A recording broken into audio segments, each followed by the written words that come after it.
आसान नहीं ये प्यार निभाना। रिया, टिफ़िन रख लो बेटा, वरना भूल जाओगी। फिर दिन भर तुम भी भूखी रहोगी, मैं भी परेशान होती रहूँगी।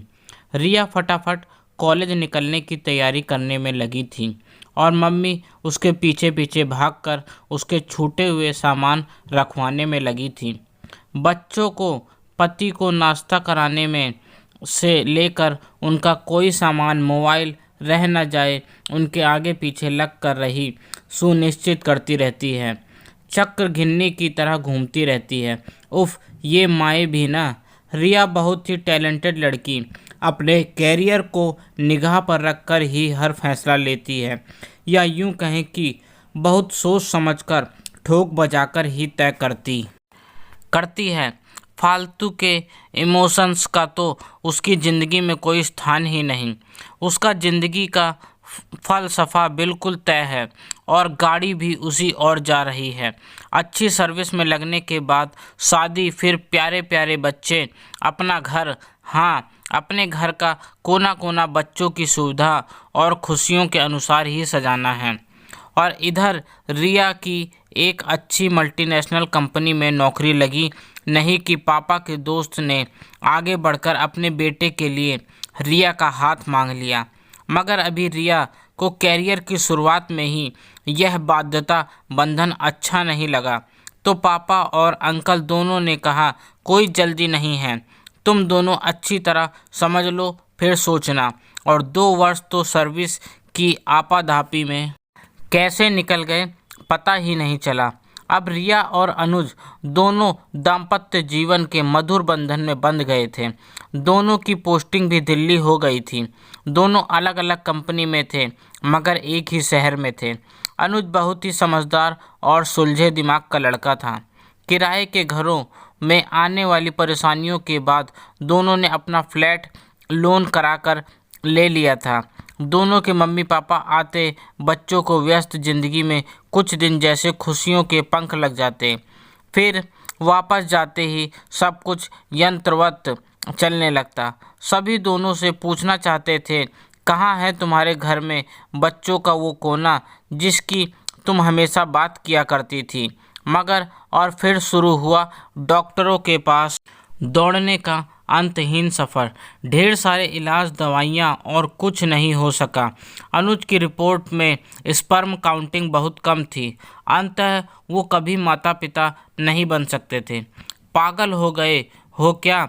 मुझे जिंदा देखना चाहते हो तो कभी ये मत कहना। रिया फूट फूट कर रो रही थी।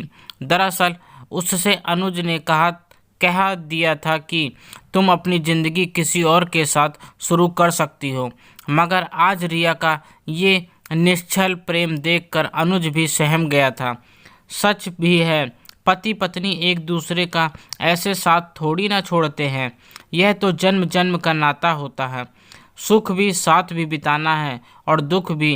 अब बस घर में चारों तरफ फैला निपटा सन्नाटा बहुत कुछ कहने में सामर्थ्य था। अनुज शायद रिया से ज़्यादा ही अपने आप को टूटा हुआ महसूस करता था। रिया भरसक अनुज को खुश रखने का प्रयास करती, उसके मन का खाना, उसकी पसंद की जगहों पर घूमने जाना। मगर अभी पिछले संडे की ही तो बात है, रिया और अनुज फेमस वाटर पार्क में घूमने गए। अनुज को कितना पसंद था पानी में अटखेलियाँ करना। वहाँ पहुँचने पर हमेशा कहता था, जब हमारे बच्चे होंगे ना तो मैं छुट्टियों में लेकर उन्हें यहीं आया करूँगा। और रिया और अनुज अभी पानी में खेलते हुए खुश ही थे। रिया रह रहकर अनुज के भोले से चेहरे को की ओर देखती और सोचती, मैं कितना चाहती थी कि हमारा बच्चा बिल्कुल अनुज जैसा दिखे। मगर रिया ने छुपाकर अपने आंसू पोंछ लिए। तभी एक बच्चा भागते हुए अनुज की ओर आया और पापा कहकर चिपट गया। शायद पीछे से अनुज को देखकर उसे अपने पापा का भ्रम हुआ होगा। उसके पापा भी पीछे पीछे आ गए और मुस्कुराकर अपने बच्चे को गोद में उठाकर निकल गए। बस अनुज का तो मन ही उचट गया। उसने रिया से तुरंत घर चलने को कहा। अनुज अनमने से गाड़ी ड्राइव कर रहे थे और रिया गाड़ी में बज रहे उसके फेवरेट गाने से अलग मन ही मन कुछ निर्णय ले रही थी। रिया ने अपनी मम्मी और सासू माँ दोनों को फ़ोन करके बताया। अपने कुछ फ्रेंड से भी बात की। दरअसल रिया ने एक लड़की गोद लेने की सोची थी। सभी ने कहा यह बहुत अच्छा निर्णय रहेगा। बेटियां हमेशा माता पिता का साथ निभाती हैं और एक बच्चे के घर आने से घर का माहौल भी खुशगवार हो जाएगा। रिया और अनुज दोनों के मम्मी पापा ने कहा कि पहले तुम लोग अपने मन का बच्चा गोद ले लो, फिर हम लोग आएंगे उससे मिलने। अनुज और रिया ने अनाथालय जाकर गोद लेने की कार्रवाई पूरी की और सबको बताता कि उन लोगों ने अनाथालय से एक प्यारे से बेटे को गोद लिया है। रिया ने घर में एक मेड की भी व्यवस्था की जो उसके घर पर न रहने पर बच्चे की देखभाल कर सके। वैसे बच्चा बहुत छोटा नहीं था, लगभग 4 साल का था, ऐसा रिया ने सबको बताया था। अंततः अब उसे उसकी स्कूलिंग भी शुरू करनी थी। सब ने पीठ पीछे बातें भी बनाई। लड़की गोद लेने को कह रही थी मगर लड़का ही गोद लिया। मुंह इतने समझदार सब नहीं होते, आखिर कथनी और करनी में अंतर होता है। आज उनके घर में बड़ी चहल पहल है।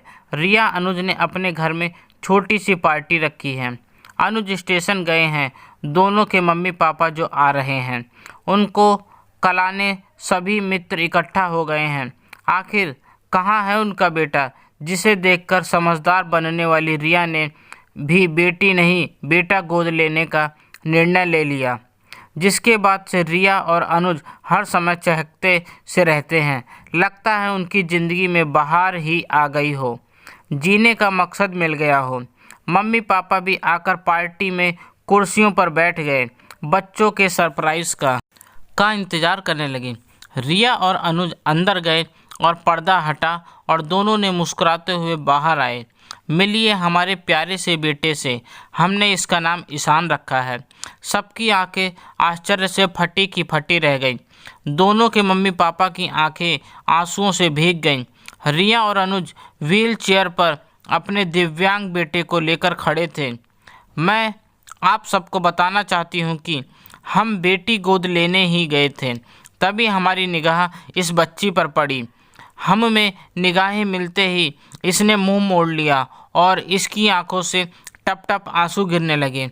सभी बच्चे आशा भरी निगाहों से हमारी ओर देख रहे थे, क्योंकि उनसे कहा गया था कि आज कोई आएगा, फिर उनमें से किसी को अपना घर मिल जाएगा, अपने मम्मी पापा मिल जाएंगे। मगर हमने अनाथालय की संचालिका से अलग से बात की तो उन्होंने बताया कोई इसके जन्म के बाद सड़क के किनारे फेंक कर चला गया और इसके एक पैर पर से गाड़ी गुजर गई। हमारे पास अत्यंत असहाय अवस्था में पहुंचाया गया था। हमने इलाज से इसकी जान तो बचा ली मगर एक पैर नहीं बचा पाए। सभी लोग छोटे लड़कों को गोद ले जाते हैं मगर यह यूं ही उम्मीद से हर आने जाने वाले को देखता है। कोई बात नहीं, आपको कौन सी लड़की पसंद आई? सभी लड़कियां स्वस्थ और प्यारी थीं मगर हमारी रिया का दिल तो इसके मासूम चेहरे पर अटक गया था। और होता भी क्यों ना, उसका भोला मासूम चेहरा बिल्कुल अनुज की परछाई लग रहा था। रिया को लगा थी ये वही है जिसे वह कब से ढूंढ रही, घर और दिल दोनों का एक कोना जिसके नाम पर आरक्षित कर रखा है। और हमने अपनी रिया की बात रख ली। अनुज चहकते हुए सबको बता रहा था। दोनों की खुशियों से दमकते चेहरे के आगे सब व्यर्थ था। अनुज ने सबको स्नैक्स सर्व करवाया और भविष्य की प्लानिंग के बारे में बताता जा रहा था। हम पैरों का इलाज करवाएंगे, आर्टिफिशियल लेग या कुछ भी करके अपने ईशान के पैरों पर खड़ा करेंगे। हमारा बेटा जो भी बनना चाहेगा, पढ़ा लिखा कर। माता पिता बच्चों के इस उदार निर्णय के आगे अपने आप को छोटा महसूस कर रहे थे।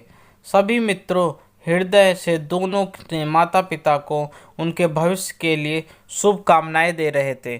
सब समझ रहे थे ये सब मुश्किल है, बहुत आसान नहीं ये प्यार निभाना। मगर आसान राहों का सफ़र रिया ने कभी चुना ही नहीं। वो तो मजबूती के साथ अनुज का हाथ पकड़े खड़ी थी और अनुज ने बहुत मजबूती के साथ हाथ थामा था नन्हे से ईशान का।